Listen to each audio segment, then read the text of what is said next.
But when you had this conversation with Father Davis, yeah, and he says, yeah, go for it, help out Carter with UFOs, was there any type of philosophical conversation about, like, well, wait a minute, what does this mean for our religion? That was assumed to be responsible for the UFOs, and that went back to the provincials, and they agreed to have us write the letter. So we wrote the letter out of Jesuit headquarters to the Vatican, asking for access to the information about the UFOs in the Vatican archives. What was that conversation like, though, with I forget his name, Father John Daly? Father Bill Davis. Bill Davis. Yeah, well, not the golfer John Daly. No, it's funny. Bill Davis was interesting. The Jesuits are interesting guys. I found. I've heard they all have at least one PhD. It's a requirement, a condition precedent for being in the society. Many of them have more than one PhD, actually. So they have to go through the entire undergraduate school, and of course they've been around since 1547. Mm-hmm. And so that early requirement that they have these academic credentials was absolutely unique in Western civilization. I mean, the level of education that they have. They run 28 universities in the United States, including Georgetown. That's right, including Georgetown, and they also are the primary scholars at the Vatican. They're the theologian scholars. They also run the many of the pontificates, the papal commissions. They're the leading diplomats, primarily for the Vatican State. They're extraordinarily highly trained professionals, and they do a lot of the intelligence work, actually, for the Vatican. Yeah, what is that? When you say intelligence work, what in 2024, what does that mean? Well, it's like the Vatican is the Vatican State. They're actually a national sovereignty, mm-hmm. And that they have diplomatic corps. They have ambassadors to each of the different countries, and they have an intelligence service. And that it's mostly Jesuits that are, because a lot of it is analysis, foreign policy analysis, international analysis, history. Studies they need to do, so that the Jesuits perform this kind of service for the Vatican, for the Pope. They work directly under the Pope. They're not under the authority of the Vatican. I mean, most people don't realize that. Really? The Jesuit order is the only one that they're directly accountable to the Pope himself, directly. So each of them. But that feels like semantics, because that feels like the same thing. No, it's different because there's two different structures. There's the structure in the Catholic Church where you have the local parish priest is like a private. Then they have a Monsignor in some of the parishes who is like a corporal. Then they have the assistant bishops who are like the first officers. You have a lieutenant. Then you have the bishops that are like captains. You have the archbishops that are like colonels. Then you have the general officers that are the cardinals. And then you have the conclave of the cardinals that come all together. That is like a major cabinet, if you will, for the Pope. And so that there's a whole military structure to that order, but the Jesuits are not involved in that. The Jesuits are completely separate. The Jesuits don't run parishes. They don't run parish churches. They're professionals. They're lawyers and doctors and scientists and diplomats and other trainings that they have their PhDs in, and they answer directly to the Pope. All the types of jobs that make society go, if you will. Yeah. Or make a nation state go. And so that they're the lawyers and they're the doctors and they're the scientists and the scholars for the most part. They run the universities, etc. And so that when I was asked to become general counsel for their American headquarters, I thought that was a worthy kind of post. I thought it was an extraordinarily interesting position to be in.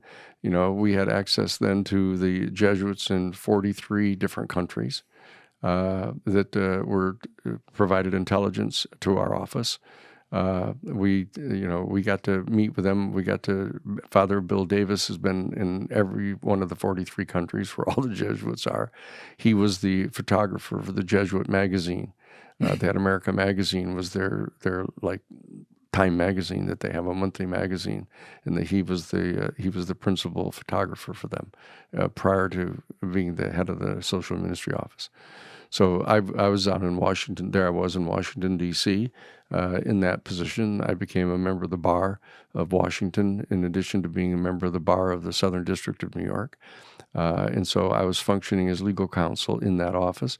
So I got to formulate proposed policies with regard to all 15 of the major cabinet positions on defense policy, international policy, foreign policy, economic policy. Wait, in the U.S. government? In the U.S. government, yeah. What do you mean you got to format policy for those? For the Jesuit order, for what we would propose. What you would want. Yeah, what we would say. You say, was it this? To say, here, you're asking for, $800 billion for military.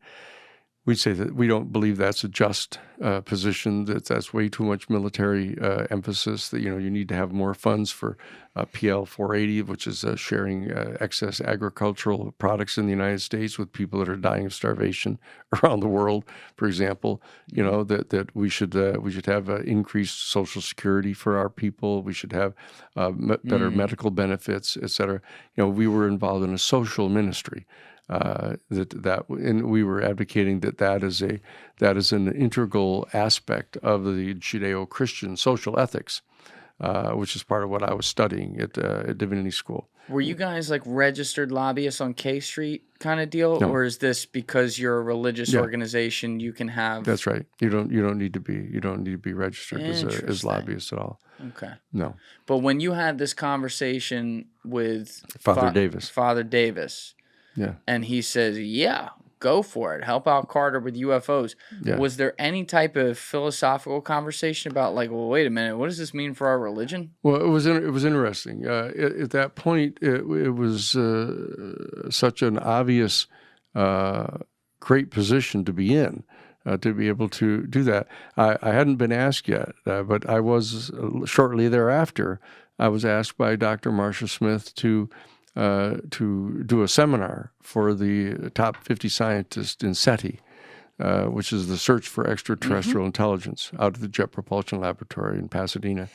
And they asked if I would go and deliver a closed-door seminar for them. And then we began to have these intense discussions at Jesuit headquarters, saying, "Okay, you've got your undergraduate degree in American constitutional law and stuff, in history and political science from Harvard, and you got your law degree from Harvard Law School and in American constitutional law and foreign policy and stuff." But you've just started your PhD work on theology at the Divinity School. You haven't completed that yet, so we have to have some discussions about, if you're going to be asked to deliver a 3-hour seminar to the top 50 scientists at SETI, what are we going to be saying here theologically? And what's essential to understand is that theology, at its very highest levels, has to do with the extraordinarily subtle realms of science. This is a science that we're dealing with here. The faculties that our human species is capable of, that are part of the entire religious traditions of meditation and the siddhas and dietary habits and in abstention from overstimulating your body with too much eating, too much drinking, too much casual sexual activity that is so stimulating to your body. The subtle discernment that we have of actually other faculties that we have are smothered by that activity. And so that's a science. There's a science to this, of learning how to meditate and how to do all these kind of things to kind of increase your spiritual sensitivity. And that this is a science. It's not hocus pocus. It's not all mysteria tremendum. The Jesuits approach this in a very, very practical, realistic kind of scientific way. And so that what we did is we sat down and had a set of conversations about the fundamentals, about what our position is, that we were going to be taking on the cosmological question, the questions of the origin of the universe. How is it that our material universe came into being out of an otherwise infinite and eternal sea of completely undifferentiated consciousness? What was the motive point to generate the initial discontinuity in this field of infinite and eternal undifferentiated consciousness? What was the motive force for that initial discontinuity? And when the discontinuity multiplied through a process which is like mitosis into generating more and more and more of these discontinuities that ended up becoming inchoate quantum fields, actually. And the inchoate quantum fields would then come together and form, leptons and muons and the electrons and protons, and the actual material manifestation of the universe actually takes place out of an infinite and eternal field of consciousness. And so that actually the actual inchoate quantum fields are in fact nodals of consciousness. Mm. So consciousness pervades the entire material universe, and yet outside of the boundaries, the boundaries of the total sum total of mass and energy in the universe, there is an infinite and eternal sea of completely undifferentiated consciousness that abides.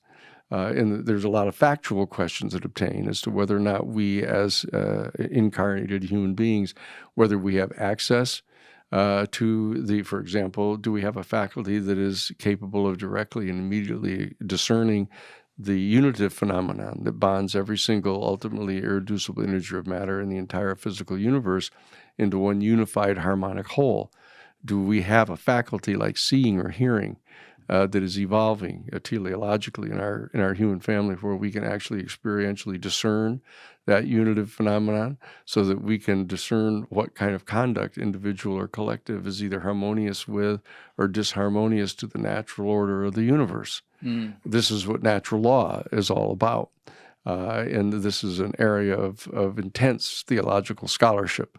Millions of man hours and women hours in the convents have been spent reflecting on that.